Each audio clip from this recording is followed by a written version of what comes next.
off with the ones that you'll most likely know. For example, number 10 is MK Ultra. I feel like this is the most acknowledged on our list, but there are still plenty who don't know about MK Ultra, what it is, let alone the fact that it was real. There truly was a period of time in CIA history when they performed covert mind control experiments on civilians and soldiers alike. In the case of MK, it was during the Cold War, and the purpose was researching the ways that they could turn your everyday Joe into a CIA-controlled super agent like some unrealistic Captain America do. Unsuspecting Americans and Canadians were subjected to CIA research and secretly and unconsensually to psychedelics such as LSD and barbiturates. Additional and illegal methods of hypnosis and possibly chemical, biological, and radiological agents were also equipped on these unknowing participants. Universities participated as a delivery system, but without their knowledge. The US Department of Veterans Affairs estimated that 7,000 soldiers were also involved in the research without their consent. The project lasted some 20 years and cost about $22 million to run. While there's only one known death in relation to the project, we actually don't have the full story on MK Ultra at all. In fact, in 1973, the CIA literally destroyed records of MK Ultra when suspicions and conspiracies of its existence arose, and they spent decades gaslighting the public on this topic before unsealed documents released a few years ago 100% guaranteed its existence. Next is the Stanford prison experiment, in at number 9. We talked about this a little in our top 10 unsettling vintage photos that will leave you confused video, as photos of this experiment still circulate online and are widely discussed. You may have heard of this social psychology experiment that went awry in 1971, funding by US Office of Naval Research and headed by the university professor Philip Zimbardo. The concept was that the situation and circumstances dictate how a person acts, not their personality. It genuinely was a well-meaning idea, at least on Philip's end. He had 24 of his students assigned roles as prison guards or inmates, and some were kept aside as alternatives. It was supposed to last 2 weeks and pay $15 per day. Unfortunately, from the second the 24 were left behind closed doors to exercise the experiment, well-meaning turned disastrous, and Philip got his conclusion very quickly. Day 2, the faux prisoners had a revolt, but over the next few days they underwent awful treatment by those assigned guard roles. Some were traumatized enough to be pulled out prematurely. And on day 6, an outsider observer witnessed the upsetting events taking place and sounded the alarm, and the experiment had to be ended. Some psychologists doubt the core findings of the experiment and claim that the cruelty didn't emerge organically and was instead influenced by Zimbardo nudging the experiment in that direction. Zimbardo, however, has defended his results and stated that these criticisms are misrepresenting his study and the experiences of the people who were in it. Number 8 is Franz Reichelt's aviator suit. Arguably, he could also be dubbed the world's most confident man because he had nothing but that for his own invention, which he crafted in the early 1990s. See, Franz created a parachute using 230 square feet of fabric that would fold up into a wearable suit. Naturally, like all inventions, it needed test trials, so Franz conducted several parachute tests using test dummies, but they all failed. He always denied the invention was the one with the flaws. It was always the building being too tall, the wind vanished at the right time, the dummy was taller than last time, anything he could pin the blame on that wasn't himself. Well, in 1912 he wanted to fling another dummy off a roof, and this time he chose the Eiffel Tower. The inventor was delighted by the crowd that had gathered to see the spectacle, and they were less than delighted by what they saw that day. See, confident Franz wanted to wow the world. What happened if the first time this device worked was right now on the Eiffel Tower in front of his adoring crowd? Well, he couldn't take any chances. Franz strapped himself into the parachute suit and took the leap. Like always, the parachute didn't open, and so Franz became the victim of his own invention. But an autopsy did reveal that he died of a heart attack well before he made it to the ground. Guess he was the last dummy he threw off of a building. The Swedish cavity scandal is number 7. Called the Bipolm experiments, they were a series of human experiments that took place between 1945 and 55. Now, similar to MK Ultra, the subjects were unaware of their part in the experiment. Unlike MK Ultra, it's arguably way less harmful, but that doesn't make it better. The experiments were done on patients of Bipolm Psychiatric Hospital in Lund, Sweden, who were fed large amounts of sweets to provoke dental cavities over a 10-year duration. Sponsored by both Sweden's sugar industry and their dental associations, the effort was to determine if carbohydrates affected the formulation of cavities. It was an experiment that provided extensive knowledge on dental health and disease development. In fact, it did its goal, resulting in enough empirical data to link the intake of sugar to dental caries and cavities. However, the Swedish government government recognizes the violation of medical ethics principles and formally and publicly apologized for its actions. Cloudbusters is number 6, and nothing can prepare you for how weird this is. So, the psychoanalyst Wilhelm Reich somehow managed to connect the dots between intercourse, weather, and an alien invasion. Of course, he was influenced by Sigmund Freud, and Reich extended Freud's work on human libido into the proposition of an unheard of energy called orgone. Orgone apparently was responsible for everything, from the weather to why the sky is blue. To give you an idea of how scientifically sound Reich's concept was, orgone has been compared to the Force in Star Wars. Apparently, he believed a discharge of orgone energy happened when climax was achieved via intercourse, and through the manipulation of this energy, you could treat neuroses and even cancer. So in the 1950s, Reich ups the levels and becomes convinced aliens are spraying the Earth with radiation to prevent us from using the powerful orgone energy. So he and his son build Cloudbusters, a row of tubes attached to hoses that were immersed in water aimed up at the sky. Apparently, the water would absorb the radiation. Well, the FDA said, "What the hell is that?" and they ordered this machine destroyed, as well as any other apparatus he made. When he tried to smuggle them out of the state, the FDA saw him arrested. Number 5 sounds relaxing. It's a year in bed, except it wasn't relaxing at all. Cosmonaut, which is fancy talk for astronaut in Russia, Boris Morukov wanted to examine the effects of weightlessness on the human body. So in exchange for a car, if you succeeded in the experiment, in 1986 Boris found 11 suitable volunteers, which he made lie in bed for 370 days without ever getting up. Every subject was to remain in a sleeping position, aka fetal position, and perform everyday activities that way. This was eating, watching TV, working, or washing. They had to stay as they were. He chose this particular position as it was the closest to the sensation of weightlessness that is felt in space. The point is to simulate the effects of microgravity on the human body, and those effects are terrible in the long run. Loss of muscle and bone, loss of function of internal organs, including the heart slowing as it doesn't have to push blood up against the force of gravity, and having trouble digesting. After about 4 months, muscle clenching exercises or walking on a vertical treadmill placed at the foot of the bed was allowed. The idea was to see if the well-known deterioration of the body could be countered by these exercises.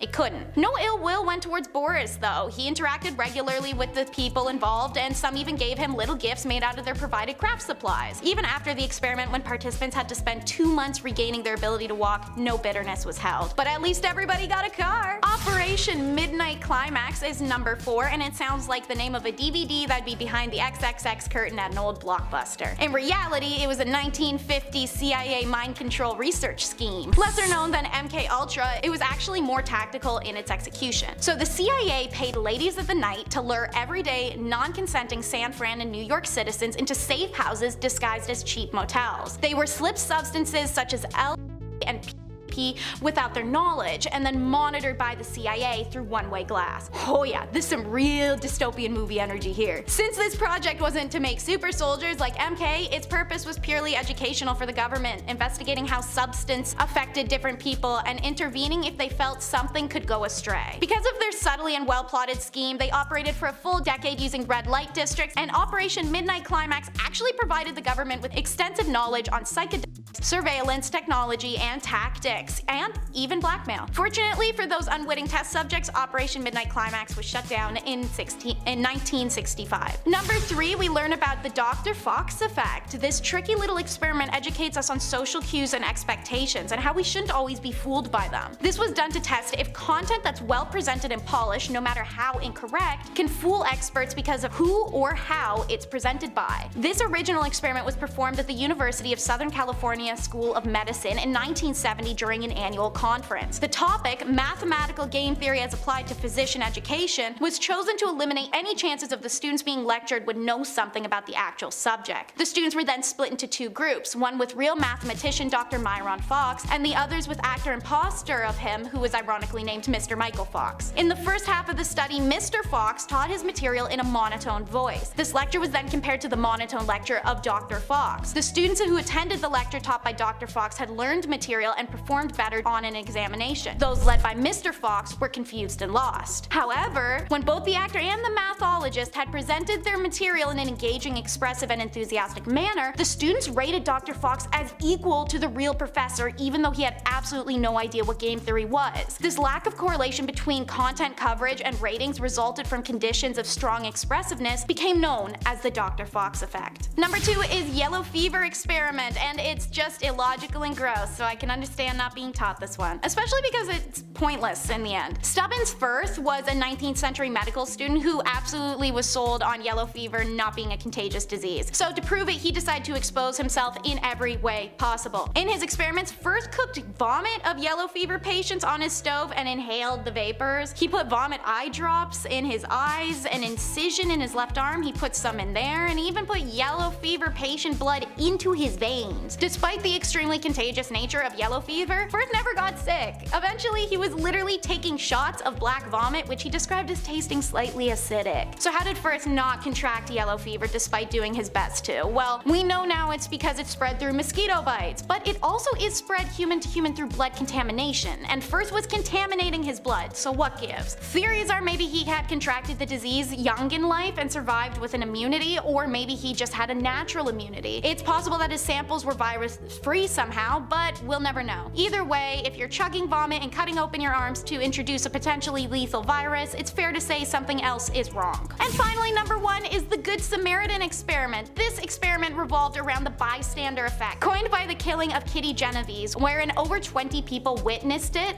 and no one stepped in to save her life. Many studies have been done over time since this tragedy to understand human reaction to suffering. In a 1968 experiment, test subjects were put in a room with an actor who pretended to have a seizure. The study then found that when a group of subjects witnessed the seizure, few people stepped forward to help. But subjects who were alone in the room with the actor, however, were willing to step up more quickly. So, Princeton Good Samaritan experiment of 1973 followed in the footsteps of past experiments, seeking to test how willing people are to do a good deed. The experiment involved inviting 40 students to give a speech on what it means to be a Good Samaritan. On each participant's way to the speech, they were watched by surveillance. Unbeknownst to the participants, the researchers had assigned them to one of 3 groups. Some participants were told that if they left immediately, they would be early. Others were told that they would be on time, and the remainder were told that they were already late. An actor was put in their past to feign severe distress and pain. Some were assigned extreme emergencies, such as someone having a faux heart attack. It's a shock to how many that there were fewer than 50% of students that stopped to help the actor, and less than 10% stopped for an extreme emergency. Reminder, these students were unwilling to help even though they were on their way to give a speech on the benefits of being a Good Samaritan. Students who were studying to become religious leaders as part of their religious majors. It's believed that the participants only ignored the stranger because arriving to give their speech on time would help the experimenters. Conflicting obligations rather than cruelty could explain low helping numbers in high hurrying situations. Take this as a reminder to check in on strangers around you who may be distressed. Whether homeless or everyday, you never know whose life could change with a little humanity. Starting off in our number 10 spot, we have the facial expressions experiment. In 1924, a psychologist with the University of Minnesota, Carney Landis, wanted to conduct an experiment to study facial expressions. More specifically, he wanted to see if everyone's expressions of emotions were the same. Does happiness look the same on everyone?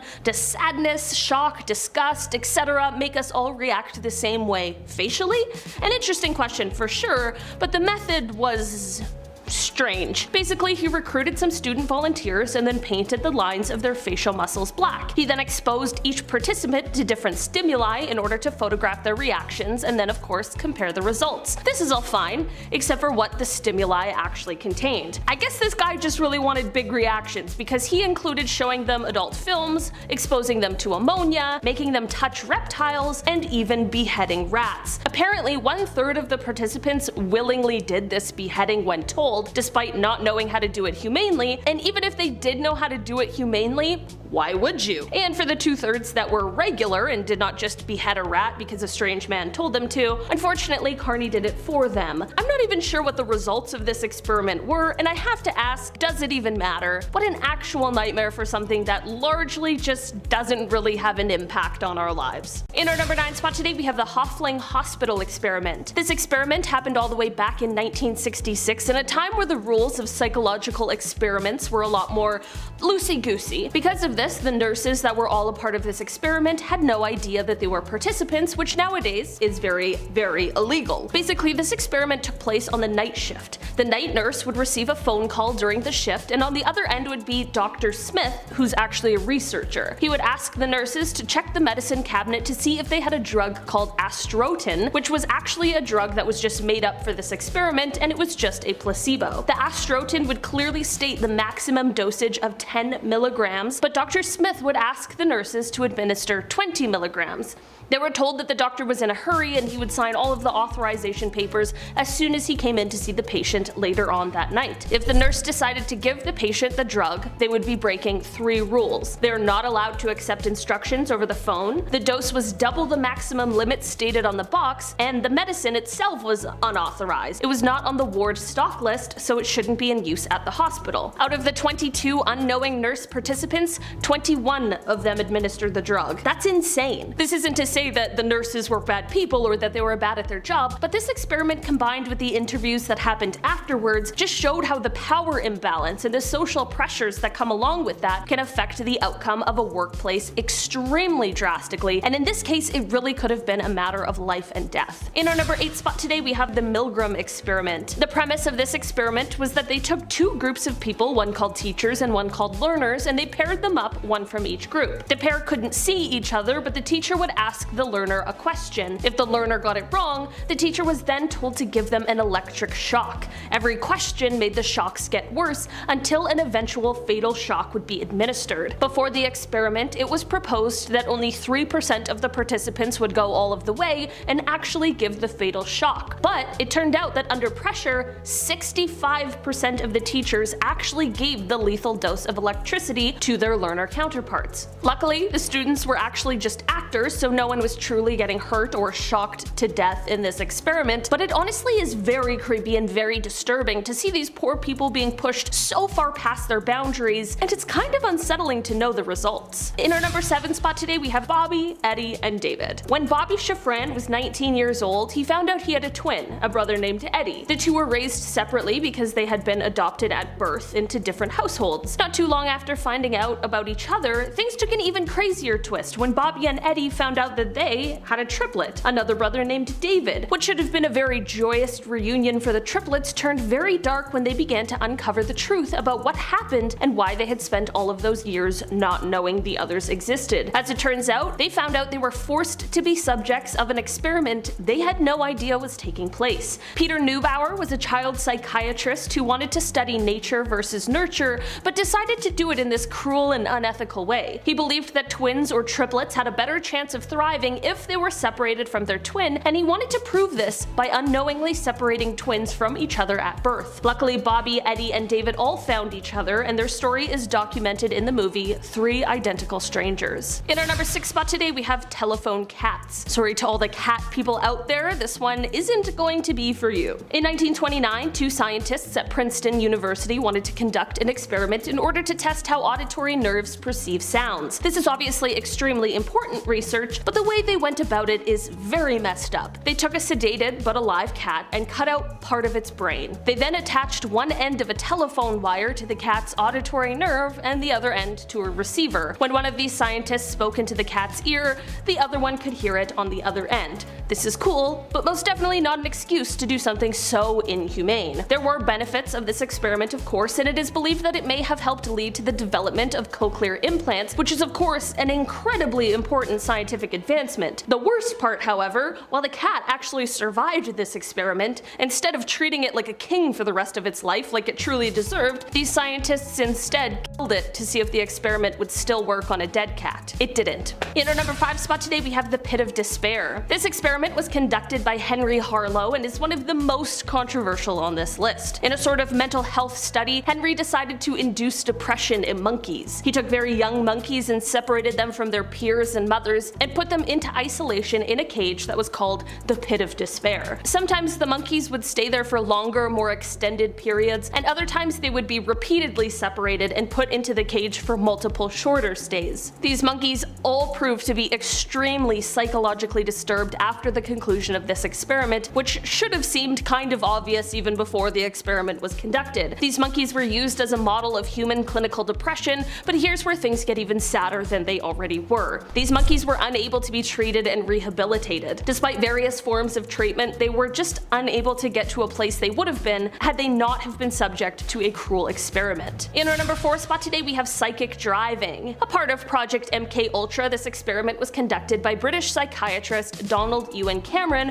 who created the psychic driving concept that the CIA found interesting. Basically, psychic driving was a procedure that subjects patients to a continuous repeated audio loop of something that is intended to change their behavior. Basically, the patients would be exposed to hundreds of thousands of repetitions of a singular statement through the course of their treatment, and they would also be subjected to paralytic drugs that would subdue them while being exposed to this looped message. Yeah, so the CIA heard about this idea for a treatment and thought, that sounds cool. Then they started sending money to fund Cameron's experiments, but he actually didn't know it was coming from the CIA because they used a front. So Cameron's psychic driving experiments for MKUltra began to take place in Canada. I guess they said that the aim of the experiments were to get rid of or cure someone of schizophrenia by erasing existing memories and reprogramming the psyche. I'm not sure that's how schizophrenia works, but I guess they did. Cameron would subject patients to paralytic drugs and electroconvulsive therapy that was 30 to 40 times the normal power. He would also put the experiment subjects into induced comas while exposing them to the repeated audio. The experiments were mostly conducted on patients who entered the institute from more common problems like anxiety disorders or postpartum depression, and they ended up leaving with permanent effects from his actions. These included things like urinary incontinence, amnesia, being unable to speak. Some people forgot their parents and thought that the interrogators were their parents. It clearly completely altered those who were participating in these horrible and certainly unethical experiments. In our number 3 spot today, we have the UCLA schizophrenia experiments. Starting in 1983, UCLA researchers Michael Gitlin and Keith Nocherlin went to great and very unethical lengths to see just how people who were suffering from schizophrenia relapse. Basically, they were trying to figure out if there was a way to predict the relapse or a psychosis episode, and this is definitely important work that deserves attention because it could certainly have real-world benefits, but that does not mean unethical lengths should be reached. Unfortunately, this experiment involved recruiting hundreds of participants who were all being treated for schizophrenia and then taking them off of their medication. This alone has some obvious implications for the health of these people, but to make matters worse, there was no suitable plan in place for when they could return to their medication, and they also just didn't do a good enough job making sure that those participating were protected and safe given their very vulnerable state. Unfortunately, the results were disastrous and proved to be fatal when one of the participants, Antonio La Madrid, ended up taking his own life. In an article from 1994, it also says that the doctors failed to get proper informed consent from the patients as well. In our number 2 spot today, we have the Tuskegee experiment. In the years between 1932 and 1972, there were 399 black impoverished farmers in Tuskegee, Alabama, who all had syphilis, who were recruited to participate in a free program. They were told that the program would help them treat their ailment, but of course that never happened. This experiment was conducted by people who were trying to see what would happen if the disease went untreated. Instead of treating the men with penicillin, which was the recommended treatment at the time, the men received aspirin and mineral supplements as placebos. And while this experiment was conducted to try and understand what effect the spread of disease has on the body, the unethical considerations of the scientists who conducted it proved to be absolutely fatal and just downright cruel. Out of the 399, 28 of them passed away from the disease directly, 10 passed away from complications related to the disease, 40 spouses became infected, which was then passed on to 19 others at birth whose parents had been infected. This whole situation truly is one of those times where you stop and wonder how these things were ever treated as acceptable, and really just hope that things have changed for the better. In our number 1 spot today, we have Unit 731. The Imperial Japanese Army's Unit 731 conducted some pretty horrifying experiments during World War II that certainly are shocking to anyone who hears about them. The experiments were meant to be done as a way to prepare for biological warfare, but the process was gruesome and just inhumane. Different medical schools and universities provided doctors and other research staff to help conduct these experiments, and they used both prisoners and civilians as the guinea pigs. There were a bunch of different experiments that were conducted during this time, some of which involved injecting them with pathogens such as plague or cholera or anthrax. Others involved vivisection or operations with no anesthesia, putting them in a pressure chamber to see how much a human can withstand before bursting, or even live weapons testing. It is hard to even believe that this was a real thing that happened, and we honestly can't even begin to imagine what those people were forced to face during that time. Number 10. Adhesive bras. Okay, we'll kick this list off with a sticky mess right off the hop. Back in 1949, Life magazine released an article that caught everybody's attention, obviously. May 16th, 1948, the article read, "For 5,000 years, clothes have been draped, tied, buttoned, pinned, and buckled on the human form." Now at this point, somebody walking by would go, "Oh, what's this about?" Then it continues. "This year, for the first time in history, they will be glued on." Yes, what in the world? How? How is that possible? One newspaper, please. Let's do it. Inventor Charles Langs, he changed the game in 1949. He made bra cups that would stick to you with adhesive. He was the OG who did this. Now, it didn't feel too good. Didn't quite work right off the bat, as most things do. The special glue, this adhesive, was promised to leave behind no residue. It was promised to be painless, yet at the same time, stay glued on, even if you were to jump into a pool from 10 feet high. That was the sell. Yeah, sounds kind of impossible, right? It was. Number 9, spin doctors. Oh, this is amazing. Remember when you were a kid and you'd spin around with your friends and make yourself dizzy and be like, "Oh my god, it's great." Or I guess if you're just doing that now, it's cool too, sure.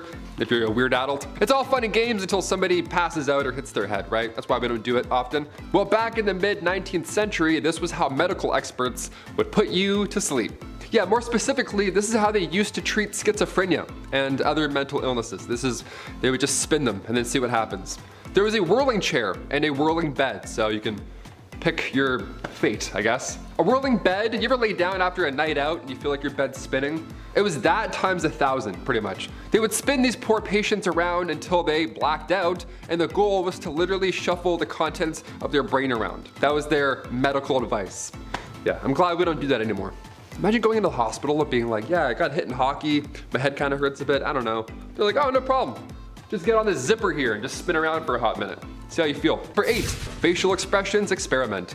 Okay, here's a wild one. We're gonna get dark right off the bat, immediately changing up the vibe. The facial expressions experiment was no good. Back in 1924, a psychologist with the University of Minnesota, he wanted to conduct an experiment to study facial expressions, right? Sounds pretty harmless so far, dare I say, sounds a little bit silly. More specifically though, he wanted to see if everybody's expressions of emotions were the same. Does happiness look the same on everyone? Does sadness look the same? What about fear? What about shock? What about disgust or anger or even pain? Yeah, so he recruited some volunteers, didn't tell them all the details from campus, and then he painted the lines of their facial muscles black. He wanted to see how each muscle would move, even the slightest movements. He then exposed each participant to different stimuli in order to photograph their reactions, and then compare the results to everyone else, which would look kind of creepy on a wall now that I'm talking about it. It gets worse when you find out what the stimuli actually contained. I guess this guy wanted big reactions because he included showing them adult films, he exposed them to ammonia, he made them touch reptiles and dangerous animals, and of course he exposed them to horrible things that I can't even talk about here on YouTube. Yeah, you can only imagine back in the day what the he saw. It was horrible. Yeah, horrible, right? That's a sad face. Big sad face in that one. Number 7, the Detroit Ice Fountain. Located in Washington Boulevard, the Detroit Ice Fountain was obviously such a hazard. We can never do this again. This is horrible. You'll never see this.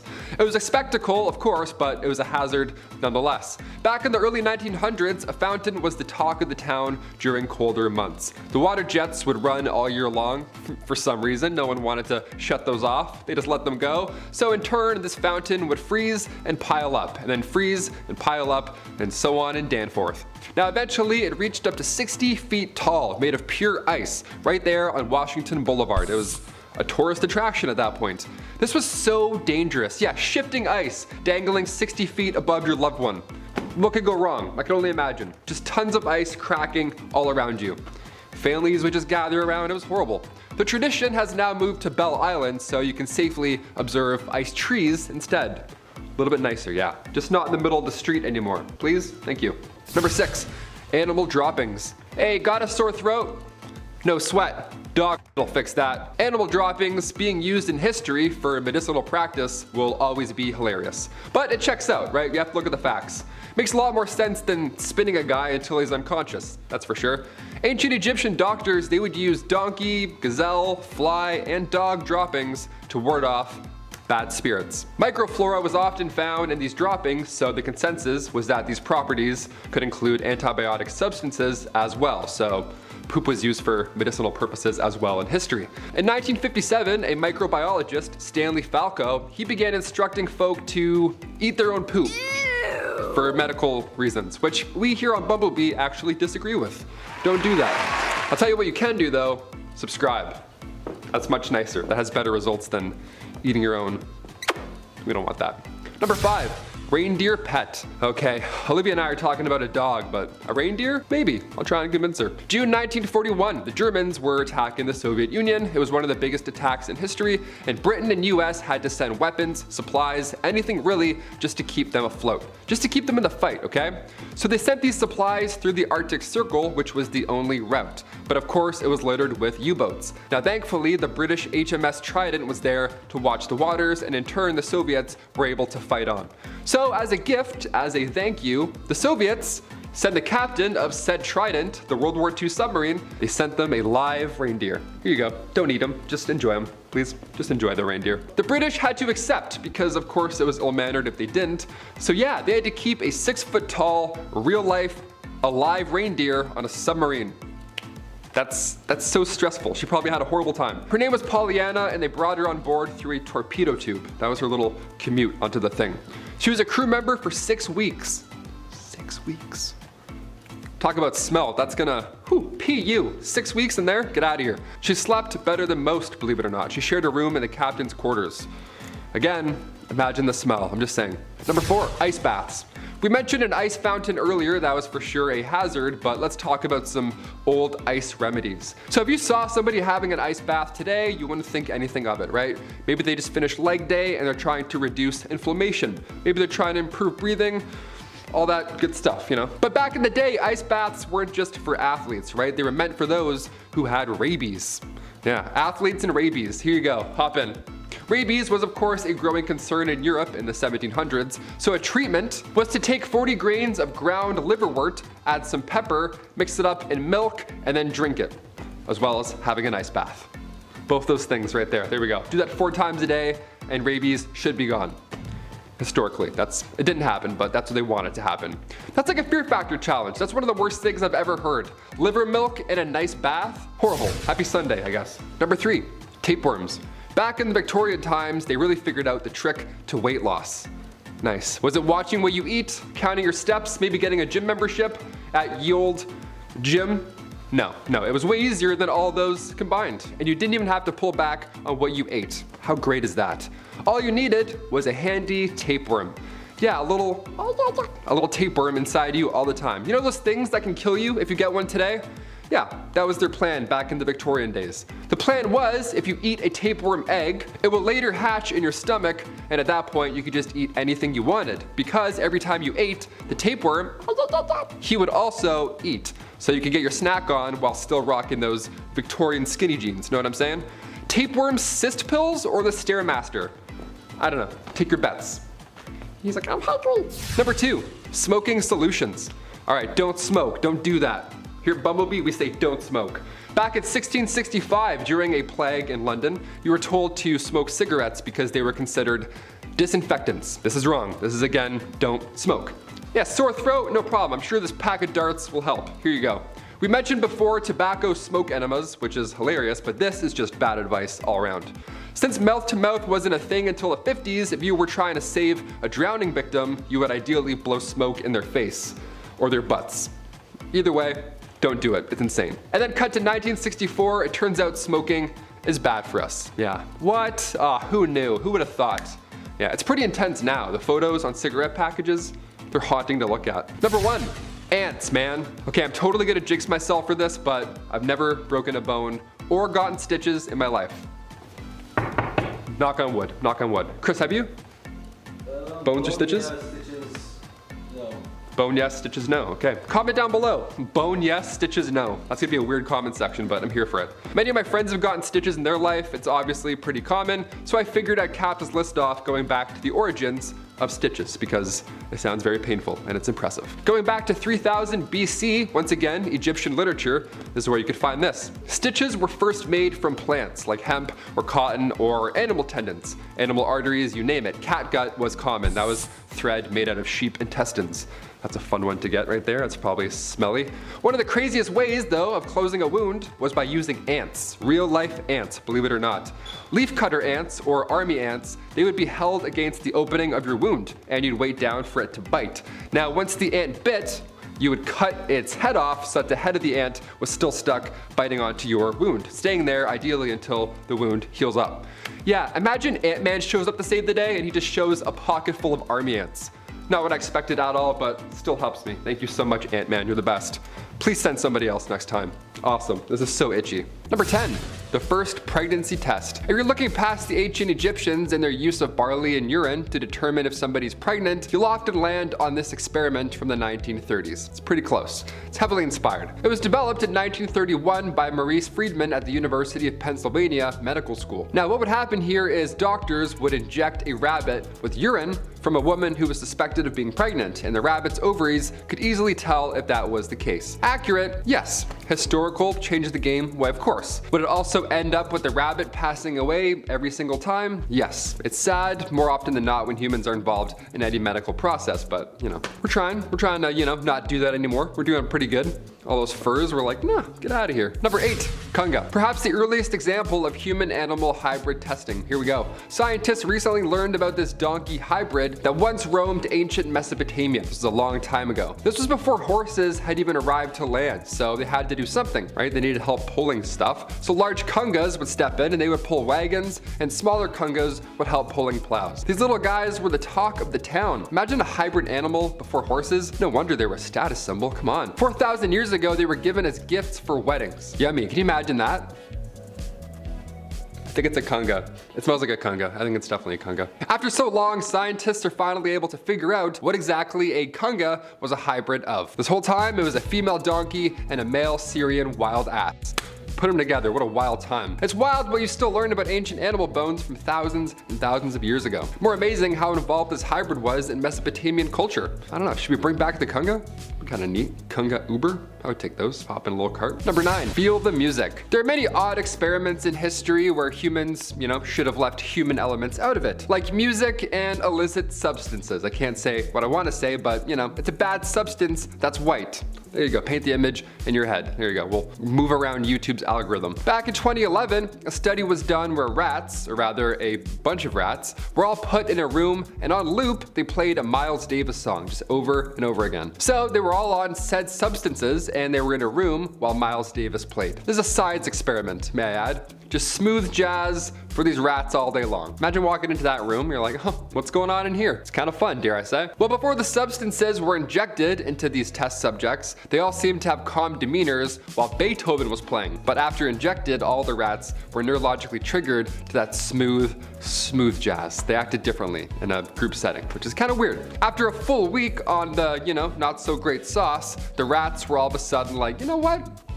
We love Miles Davis now. We changed our minds. So yeah, illicit substances changes how you listen to music apparently. If you're a rat, any rats watching, hit that thumbs up with your little rat hands. Number 7, human cow eggs. Okay, we had a few giggles with that one. Time to get into some real dark science stuff. Back in 2008, hybrid research was being done. Human animal hybrid research obviously was being done because of course. The whole idea was to find a cure for Parkinson's disease. Now, I like these projects because we're moving forward at least, or we're trying to. We're trying to find a solution in some way, shape, or form, right? Road's gonna get a little dirty, but we'll figure it out. Otherwise, we don't need to be poking around cows, you know what I mean? Nobody needs 3 bowls of cereal before gym class anymore. Those days are over. There's other ways to wake up. I would do the beep test, I almost throw up every single day. Yeah, I would just have a full bowl of cereal and then just go to class and play baseball all morning. It's like, geez. Scientists used the nucleus of a cow egg. They took it out and replaced that nucleus with that of human and skin cells. Add in a little time and the egg can now develop and turn into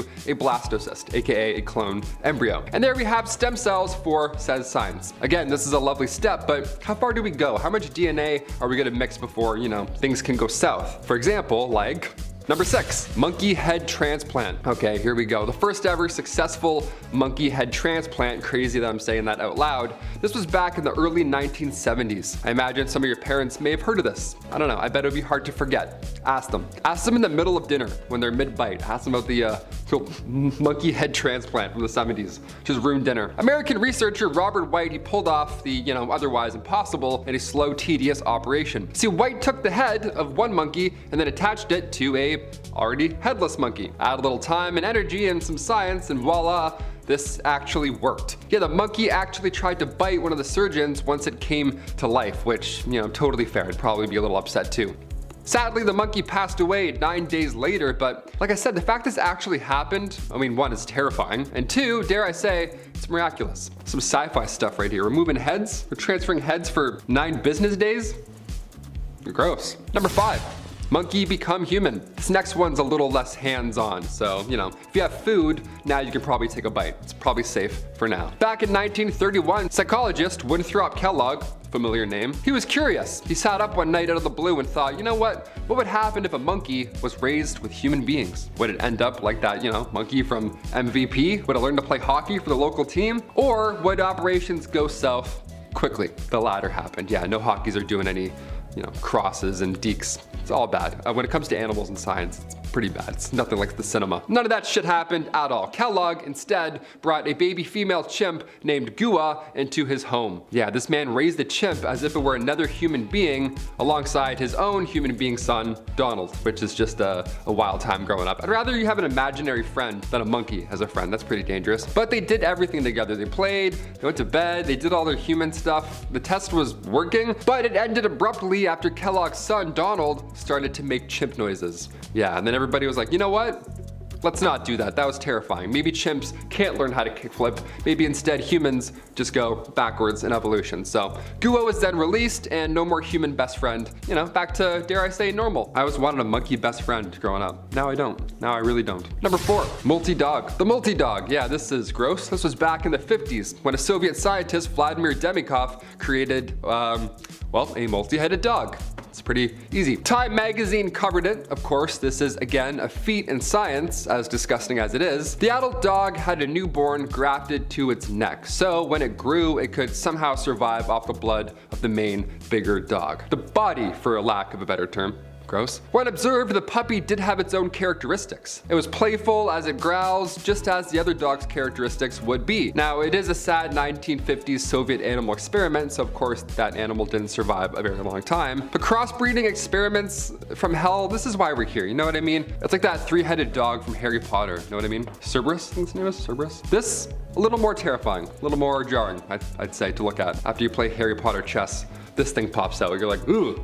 Never mind, 0 points for Gryffindor. Number 3, lions. Back in the 1980s at the Chatbir Zoo in India, they started this experimental program where they would breed together a domestic lion, which is a bit smaller and has a less shaggy mane. They would breed that with an African lion in hopes that they would meet in the middle and be introduced to the wild and somehow help with the dwindling population of wild lions in India. Now on paper, this sounds like a great idea. Dare I say, a step forward for the animals in the wild, but it wasn't. Nope, that's why we're here on this list. The zoo found 2 African lions that were being used in a circus, and then they brought them in to breed with their 2 Asiatic lions. Now, when the cubs were born, it was clear this was already a mistake, as the cubs had severely weak back legs right off the hop. It wasn't looking good. They were having extreme trouble walking, and as they got older, their immune system started to fail. Now by 2000, they had bred more than 70 of these new hybrid lions, and it was too late, right? They'd finally decided to stop the program, and all the males were then given vasectomies in order to stop any further reproduction. But there were laws that prohibited them from killing any animals, so they were simply just waiting for them to die of natural causes, which, in this case doesn't really exist. Where there's a dwindling population of lions, it's insane to me that they wasted 20 years doing this when they could have just, simply bred the lions that they had with other lions. Probably harder than it sounds, but I don't know.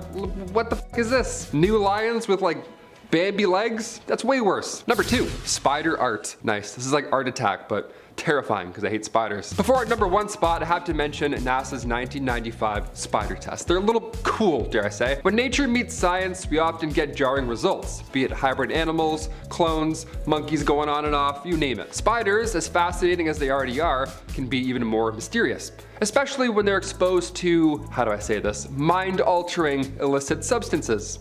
You got it? NASA wanted to determine the toxicity between all of these substances and what differences they may look like in real life. Now, spiders are fascinating. We can see how they think and survive every day. We see it up close. We walk through them and we go, right? It's right in your face. But we never see them like this before. Caffeinated behavior is all over the place when it comes to their web. It doesn't look like a normal web at all. But with hallucinogens, it's the same shape of a web, but it's almost missing steps. I don't think any animal should also have coffee, let alone hallucinogens. My God, no way. Also, I can't even have coffee. I'm crazy when I have coffee, let alone any of this shit.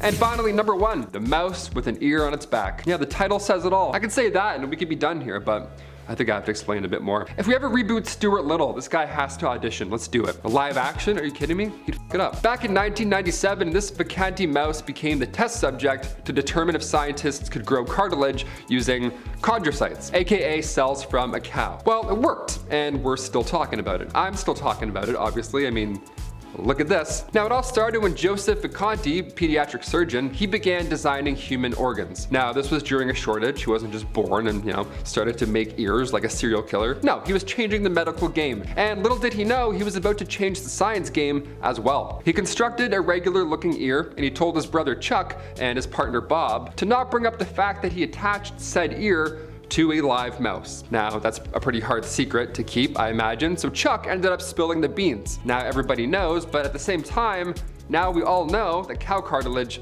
can create cells, which is pretty good. That's pretty good science. Can grow ears. I want to Q-tip his ear back thing, you know what I mean?